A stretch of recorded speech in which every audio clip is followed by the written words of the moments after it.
Doubles and Coffee, early movements. Douglas Mendes, SC, is not a dunce. He's a senior counsel. He's a lawyer with a law degree, a bright fella. So you're telling me that Douglas Mendes didn't know that appeal against the Auditor General, that nonsensical case that he went up to the Privy Council after losing the appeal down here, you think Douglas Mendes didn't know that he had no case whatsoever?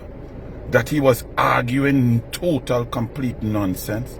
You feel Douglas Mendes didn't know about conflict of interest, bias, natural justice?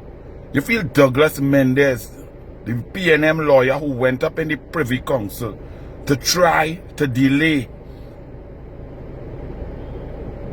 the ruling and the judgment in the Auditor General case? And you hear what I say? Try to delay. You see, Rowley planned to call election already. So the only objective was to delay so that the judgment in the judicial review brought by the Auditor General against Member, the Minister of Finance and the Ministry of Finance, who could not account for $3.8 billion of your taxpayers' money. They didn't want that judgment to come out before election. They wanted to keep you in the dark.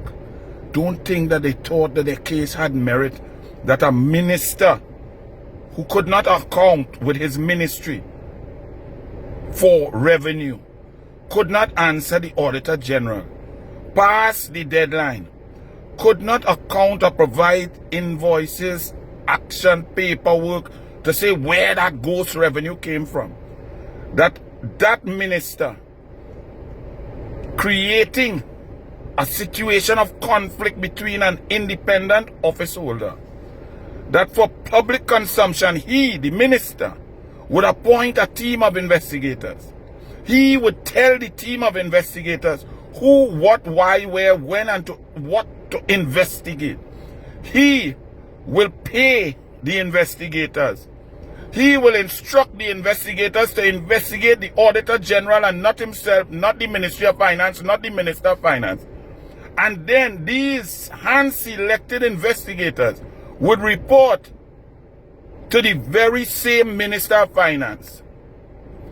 Douglas Mendes went to the Privy Council to try to argue that makes sense, that is fair, that upholds the principles of natural justice and could provide the public with a fair, unbiased, impartial report. Y'all really believe that? Or y'all think the PNM was just delaying? Just delaying for as long as they could to try and fool y'all before you vote, that you wouldn't understand how corrupt the PNM is, that they blatantly could not account for your money. Never before in the history of all governments, even under O'Halloran, even under Calder, even under the most corrupt PNM governments, did that ever happen. This was a first. Do you really feel Douglas Mendes, SC, is such an imbecile? Now, he had no testicular fortitude. He had no character. And just for money and a brief for his PNM, he will embarrass himself.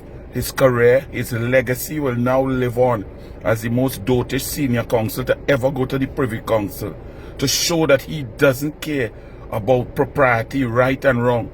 He could have told them as a senior counsel, this is nonsense, forget that.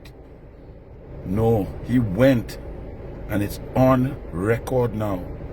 I shared the video. I hope every citizen in this country looks at that video of these independent-minded judges at the board of the Privy Council who are simply asking Douglas Mendes basic questions and how he embarrassed Trinidad and Tobago, the government and the people.